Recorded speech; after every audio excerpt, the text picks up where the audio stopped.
সেদিন সকালবেলা বন্ধুরা মিলে বর্ধমান স্টেশনে হাজির। আমাদের গন্তব্য শান্তিনিকেতন। একটা একটা করে ট্রেন স্টেশন থেকে বেরিয়ে যাচ্ছে, এদিকে আমাদের ট্রেনের তখনও দেখা নেই। কারণ আমাদের ট্রেনের টাইম একটু পরে ছিল। আমরা বেশ কিছুটা সময় হাতে নিয়েই আগে পৌঁছে গিয়েছিলাম বর্ধমান স্টেশনে, কিন্তু কোথাও যাওয়ার উদ্দেশ্যে বার হলে ওই সময়টুকুর যেন আর পার হতে চায় না, মনে হয় কখন ট্রেনটা আসবে। তারপর নির্ধারিত সময়ে চেপে বসলাম ট্রেনে। যদিও আমাদের সিট জানলার ধারেই ছিল, কিন্তু সম্ভবত হাওড়ার থেকে একদল বন্ধুবান্ধব তারাও যাচ্ছিল শান্তিনিকেতনের উদ্দেশ্যে।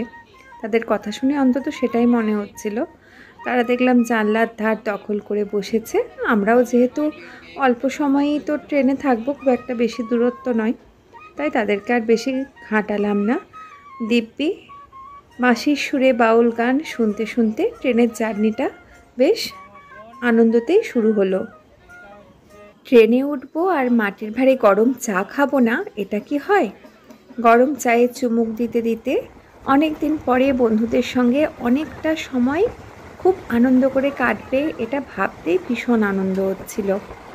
আর ইতিমধ্যে বোলপুর স্টেশনে যারা আমাদের জানলার ধারের সিটটি দখল করে বসেছিল তারা নেমে যাওয়ায় আমি বেশ আয়েশ করে জানলার ওপারের দৃশ্য ক্যামেরাবন্দি করতে শুরু করলাম। কারণ আমরা বোলপুরে নামিনি, আমরা নেমেছিলাম প্রান্তিক স্টেশনে, সেটা বোলপুর থেকে আরও একটু এগিয়ে। প্রান্তিক স্টেশনে নেমে আমরা একটা টোটো করে নিয়েছিলাম আমাদের গন্তব্য ক্রিস্টালো রিসর্টে যাওয়ার জন্য। যেহেতু আমরা বড় 4 জন এবং ছোট 2 জন ছিলাম, একটা টোটোতেই হয়ে গিয়েছিল।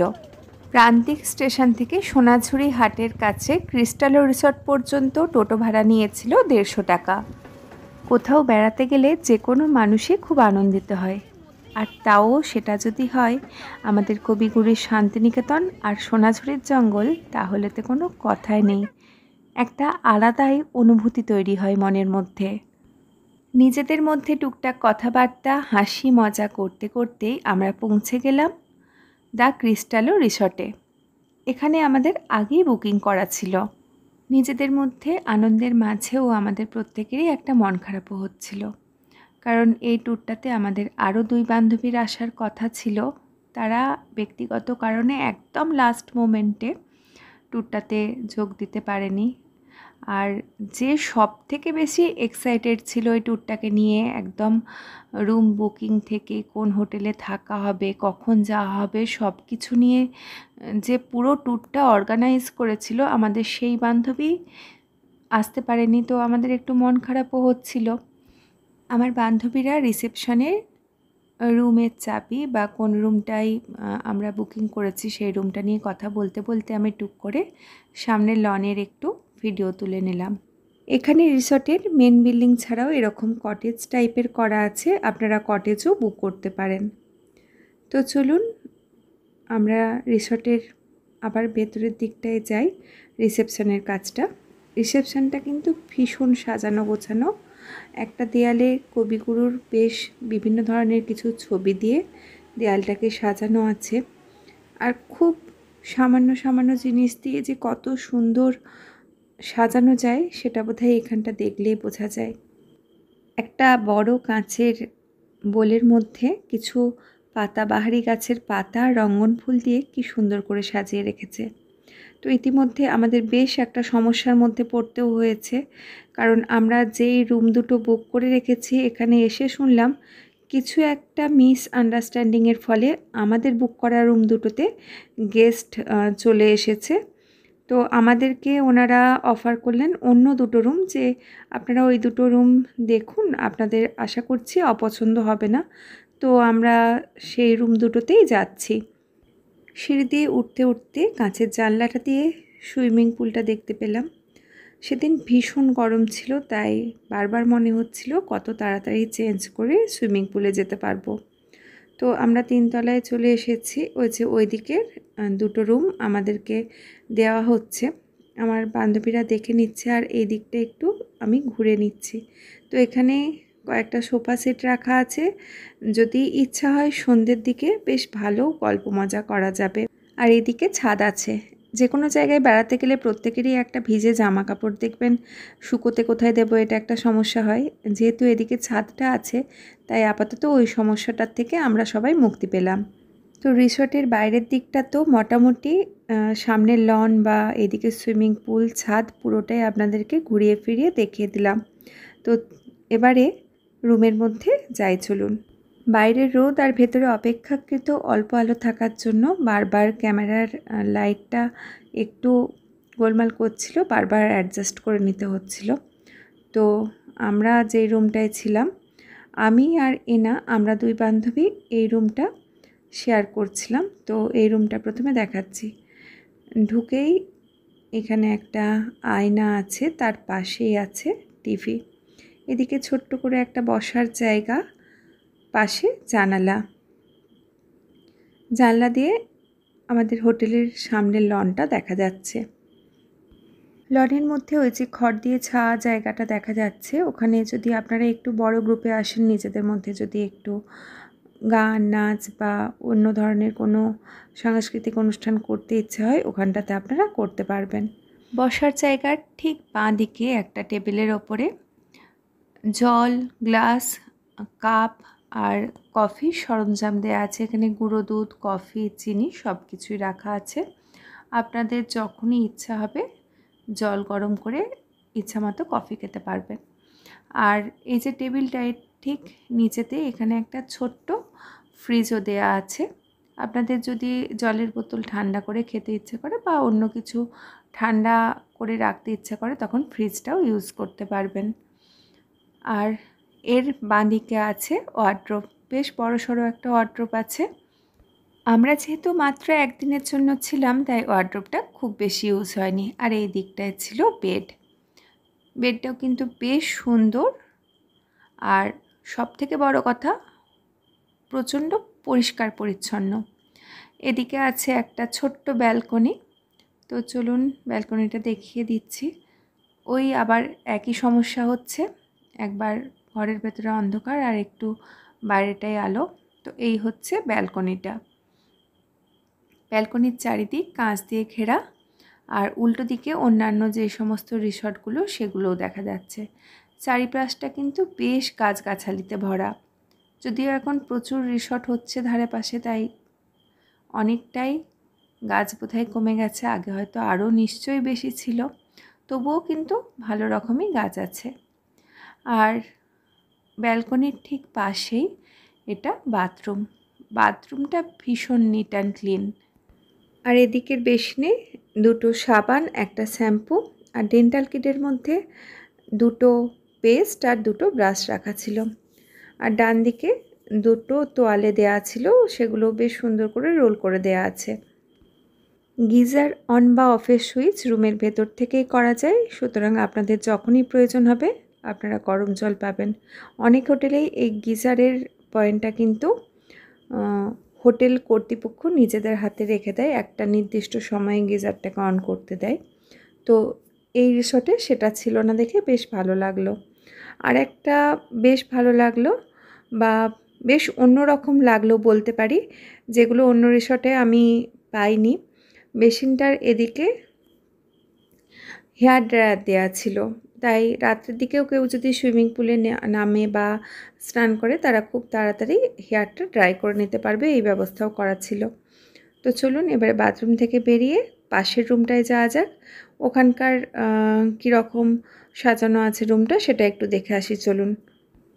আর এখানে একটা ইনফরমেশন দিয়ে রাখি, এই দুটো রুম হচ্ছে এই হোটেলের সুপার ডিলাক্স রুম।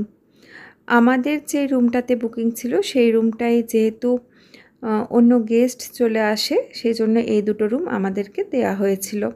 তো রুম দুটো খারাপ নয় দেখে আমরা আর ডিনাই করিনি, আমরা এই রুম দুটোতেই ছিলাম।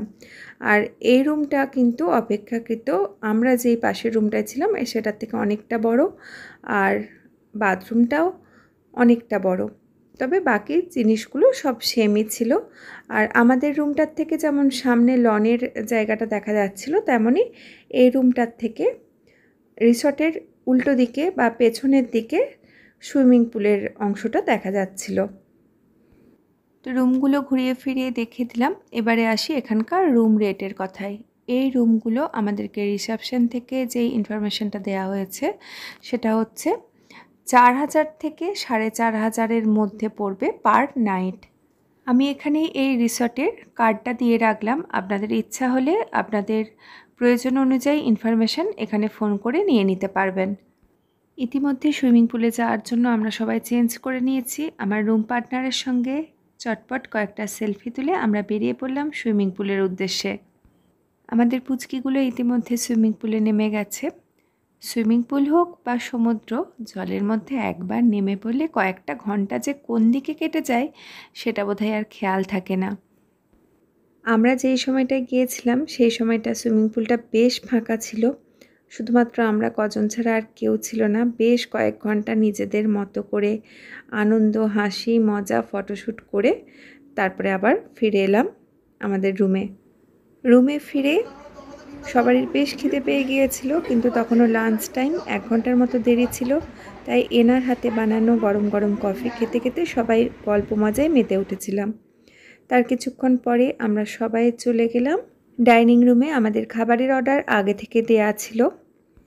আমরা দুপুরের খাবারে অর্ডার করেছিলাম কাতলা কালিয়া, ভাত, আলু পোস্ত আর বেগুন পোস্ত, আর তার সঙ্গে ছিল মুগের ডাল। যেহেতু দুটো বাচ্চা ছিল এবং তারা খুব একটা ঝাল খেতে পারে না, সেজন্য একটু ওরা মিষ্টি মিষ্টি করেই মুগের ডালটা বানিয়ে দিয়েছিল।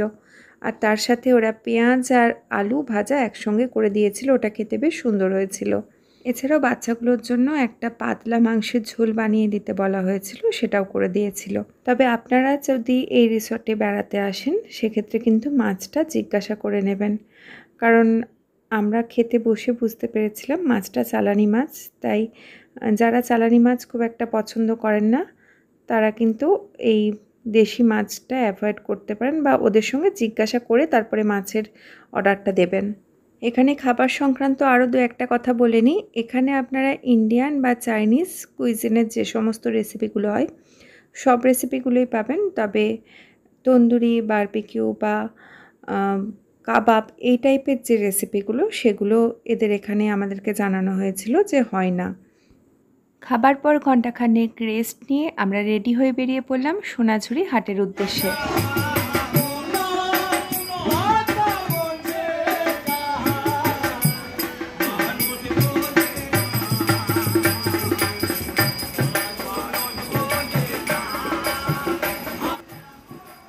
চারিদিকে হাতের কাজ করা বিভিন্ন জুয়েলারি, ঘর সাজানোর জিনিসপত্র, কুর্তি, পাঞ্জাবি, শাড়ি সব কিছু দেখে পুরো চোখ ধাঁধিয়ে যাচ্ছিল। মনে হচ্ছিল বোধহয় সব কটা একসঙ্গে কিনে আনতে পারলে ভালো হতো। মাটির হারকানির রেঞ্জ মোটামুটি ছিল 50 থেকে 100-150 টাকার মধ্যে। আমরা খোঁপার ভেতর যে কাঠের কাঠিগুলো লাগাই সেগুলোর রেঞ্জ ছিল 20 টাকা থেকে 50 থেকে 60 টাকার মধ্যে। আর বিভিন্ন ধরনের কাঁথা স্টিচের ওড়না ছিল 250, 300, 400 এরকম। শান্তিনিকেতনের একটু বড় সাইজের ব্যাগগুলোর দাম ছিল 500 থেকে 700 টাকার মধ্যে, আর একটু ছোটোগুলোর 250-300 টাকা। আপনার হাতে যদি সময় থাকে আর একটু দরদাম করতে পারেন তাহলে প্রচুর জিনিস কিনতে পারবেন। তো ঘুরতে ঘুরতে একটি দোকানে এরকম হাতের কাজ করা পাঞ্জাবিগুলোকে দেখে ভীষণ ভালো লাগলো আর দরদাম করতে শুরু করেছিলাম। তো প্রথমে 650 বা 700 এরকম কিছু একটা বলেছিল, তারপরে দরদাম করে এই ধরনের পাঞ্জাবিগুলো শেষ পর্যন্ত, যেহেতু সন্ধ্যের দিক হয়ে যাচ্ছিল তাই 400 টাকাতে রাজি হলো। পাঞ্জাবিগুলো পরপর ওই মাসি দেখাচ্ছে, দেখুন কি দারুণ দারুণ হাতের কাজ করা পাঞ্জাবি, প্রত্যেকটাই মনে হবে বোধহয় পছন্দ হচ্ছে। আমি আমার কর্তার ছেলের জন্য দুটো নিয়েছি, কিন্তু বাড়িতে আসার পর মনে হচ্ছে আরও দুটো নিয়ে এলেই হতো, একসঙ্গে তো আর পরতো না, ঘুরিয়ে ফিরিয়ে তো পরতেই পারতো, ভুল হয়ে গেল। তো ইচ্ছা আছে আবার যদি পরে যাই তখন বেশ ভালো রকম করে পাঞ্জাবিগুলো নিয়ে আসবো। ইতিমধ্যে বেশ সন্ধে হয়ে গেছে, আমরা মোবাইলের ফ্ল্যাশ লাইট জেলে জেলে জিনিসপত্রগুলো দেখছি। আরও একটুক্ষণ ঘোরাঘুরি করার পর যেহেতু অন্ধকার হয়েছিল সেইভাবে কোনো জিনিসই আর দেখতে পাচ্ছিলাম না, তাই এরকম একটি লোকনৃত্যের দলের সঙ্গে মজা করে কিছুক্ষণ পা মেলালাম। তারপর আমরা চলে গিয়েছিলাম আমাদের ইভিনিং স্ন্যাক্স খাওয়ার জন্য।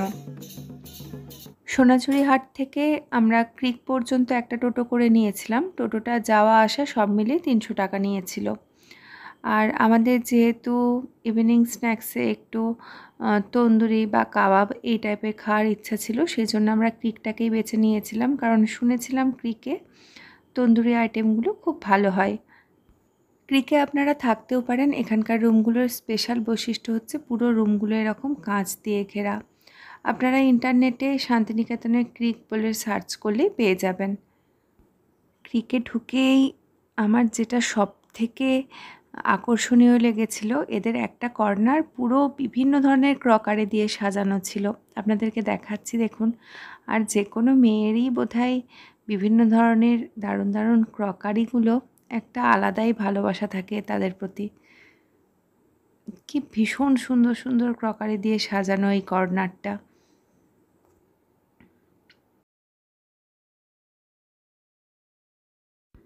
তারপর আমরা একটু বসে সবাই মিলে কি খাবো সেটা ঠিক করছি। আর যেহেতু প্রত্যেকেই খুব ক্লান্ত ছিলাম আর খুব গরমও ছিল সেদিন, তাই আমরা প্রথমেই এসে একটা করে লেমনেড অর্ডার দিয়ে দিয়েছিলাম। আমাদেরকে লেমনেড সার্ভ করতে করতে আমরা আবার বেশ কয়েকটা সেলফি তুলে নিলাম। সব বান্ধবীরা মিলে গেছি, সুযোগ পাবো আর সেলফি তুলবো না তাও কি হয়। ইতিমধ্যে বাচ্চাদের জন্য যে সমস্ত অর্ডারগুলো দেওয়া হয়েছিল সেগুলো চলে এসেছে। চিজ স্যান্ডউইচ, ফ্রেঞ্চ ফ্রাই, পাঁপড় ভাজা এসব চলে এসেছে। তো ওরা ওগুলো খেতে শুরু করেছে। তার মধ্যেই আমরা যে সমস্ত বড়দের জন্য আইটেমগুলো দিয়েছিলাম সেগুলোও চলে এসেছে। আমরা অর্ডার করেছিলাম তন্দুরি চিকেন আর তন্দুরি প্রন। তন্দুরি চিকেন মোটামুটি মোরালেস অনেক জায়গাতেই আপনারা ভালো পেয়ে যাবেন, কিন্তু তন্দুরি প্রনটা এখানে যদি আসেন একবার অবশ্যই ট্রাই করবেন। দারুণ করেছিল খেতে। ক্রিকে খাওয়া দাওয়া সারতে সারতে বাইরে বেরিয়ে এসে দেখলাম এরকমই অন্ধকার নেমে এসেছে। রিসর্টের আলো আর অন্ধকার সব মিলিয়ে আলো আঁধারির একটা বেশ অন্যরকম পরিবেশ তৈরি করেছে। আর এই অন্ধকার সোনাঝুরি জঙ্গলের মধ্য দিয়ে আমরা যখন টোটোয় করে আমাদের রিসর্টে ফিরছিলাম, তখন অদ্ভুত একটা অনুভূতি তৈরি হচ্ছিল। সবাই মিলেই গল্প করছিলাম, অন্যান্য আরও ট্যুরিস্টরাও চারপাশে ছিল, তবুও ওই সোনাঝুরির অন্ধকারের মধ্যে দিয়ে যখন রিসর্টে ফিরছিলাম কেমন একটা ভয়ও লাগছিল। এটা আমরা যে রিসর্টে ছিলাম তার মেন গেট থেকে ঢুকেই এই জিনিসপত্রগুলো পাওয়া যাচ্ছিল। এটা রিসর্টের নিজস্ব দোকান বলতে পারেন। এখানে বিভিন্ন চীনামাটির টব, হাতের কাজের বিভিন্ন জিনিসপত্র, কুশন কাভারগুলো তো দারুণ ছিল। এইসব দেখতে দেখতে আমরা যে যার রুমে চলে গেলাম। তন্দুরিতে এমন কিছু একটা মশলা দিয়েছিল যেটা এত সবার পেট ভার করে দিয়েছিল যে সেদিনের ডিনারটা আমরা সবাই স্কিপ করেছি। সেদিন সুইমিং পুলের পাশের ওই জায়গাটায় সম্ভবত কোনো পার্টি চলছিল, মিউজিক কানে আসছিল। তো যাই হোক, আমরা সবাই মিলে আবার কিছুক্ষণ গল্পগুজব করে ঘুমিয়ে পড়ে পরের দিন ডাইনিং রুমে চলে গেলাম ব্রেকফাস্টের উদ্দেশ্যে। এখানে রুম রেটের সঙ্গে ব্রেকফাস্টটা ধরাই থাকে, তাই ব্রেকফাস্টের জন্য আলাদা করে কোনো রকম পে করতে হয় না, এবং ব্রেকফাস্টটা এখানে আনলিমিটেড বুফে ব্রেকফাস্ট হিসাবেই সার্ভ করা হয়। সেদিনের ব্রেকফাস্ট আইটেমগুলোর মধ্যে কলা, পেঁপে, গোলাপ জামুন, চা, কফি, ফ্রুট জুস, এখানে কর্নফ্লেক্স রাখা ছিল কোনো বাচ্চা যদি খায়, আর ওই দিকটাতে ছিল বয়েলড এগ, আর ছিল আচার, জ্যাম, প্লেন ব্রেড টোস্ট, এখানে আমুল বাটার রাখা ছিল, যদি আপনাদের পছন্দ হয় নিতে পারেন। রায়তা ছিল, রায়তাটা খুব সুন্দর করেছিল, আর ছিল আলু পরোটা।